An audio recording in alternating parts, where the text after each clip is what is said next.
Okay, I've started a new game so I could show you how to counter enemy infantry when they assault your walls, how to play the end game, and wrap up the battle. Once again, I have my infantry placed on the fortifications, generally like I did at the beginning of the tutorial. To recap, make sure all of your men have toggle fire at will and guard mode activated.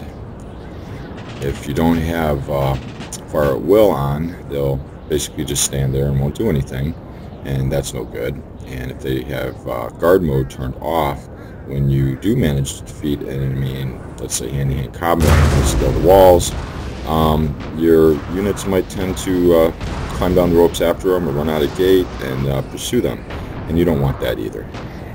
Now, it does appear that the enemy AI is more likely to try and scale your walls when he has a superiority in the quality of troops.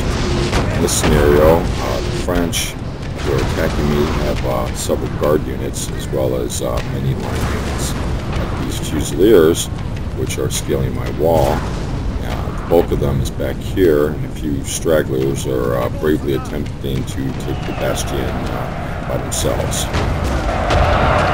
So take your unit, which is defending the area that's under attack, put them into hand-to-hand mode, and they should drive off the ragtag elements that are scaling the walls. And since the bulk of the Fusiliers, which were assaulting up the ropes, have decided to move over here on the side and not continue, switch your men back to fire their muskets. When the enemy attempt a more significant attack on your walls, like these Fusiliers here are doing, select all of your units which are nearby. For example, I'll click on these KGL and British Grenadiers, put them in melee mode, and then left click on the enemy Fusiliers, and toggle run, and that'll give you a better than even chance of defeating the enemy in this sector. Be sure to remember to scroll through your units every now and then, which earlier you placed in sequential order so you can spot any trouble. For example, here the French will be able to get one or two of their infantry up on the wall and have captured this gate. So I'll take these British Grenadiers, put them in melee, and attack these Fusiliers. If you have a situation, guys, where one of your units has to cover a wide area, like these KGL troops, which are being assaulted here and here, simply place them in melee mode and let them stand in place, and they should defend themselves adequately. Now here, more enemy Fusiliers have assaulted an undefended position. I select the nearest unit, put them in melee mode, and attack. The enemy AI will eventually probe your defenses by moving a bulk of troops around the back and sides of your star fort like those units and assault your undefended walls. At this point, you can consider committing some of your reserves to counter this move. However, be very cautious of this because you have very limited reserves, and once you commit them, you have very little hope of repositioning them somewhere else.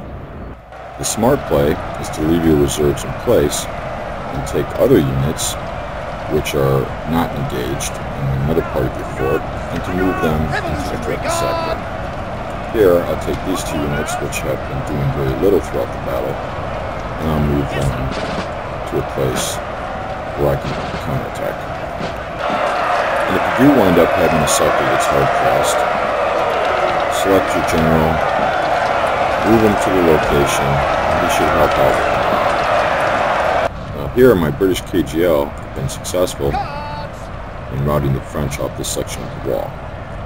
But since I'm hard pressed in other locations, I'm going to reposition them over there. As you can see, however, they're not moving anywhere. This is most likely due to French forces over here on this ramp, which they would need to use to reposition themselves. So all I have to do is tell them to go over here to this area, and I'll get around the obstacle. And of course, make sure to constantly monitor the situation Here I've had some units routing, and the units to the left are very hard pressed. Grab any units that are uncommitted and the rest of your fortifications and commit them to the troubled area. If the enemy is able to breach your walls and capture a gate, like these enemy fusilators here, it's usually pretty helpful to have some cannons inside the fortification which are capable of firing canister shot. Make sure they're well positioned to cover all of your gates, and you usually stand a pretty good chance of taking the position back. And then of course, if the enemy gains entrance into your courtyard, like these guys, you can always fall some of your units back inside the buildings where they'll be relatively safe. And if you've been able to protect your courtyard and drive the enemy from the walls, take most of your units left that are still near full strength and assemble them outside your walls. Then use them to mop up any remaining enemy forces and chase the routers away. This is also a good time to use up the rest of any remaining cavalry and send them on the same mission. And in a matter of no time, victory is yours. So, in conclusion, as you can see, with a careful initial placement of your troops, diligent monitoring of the walls, and most importantly, effective fire from your mortars, not only is fighting a starport fortification battle quite exciting, but more often than not it's going to come out in your favor. Hope this has been helpful. Thanks.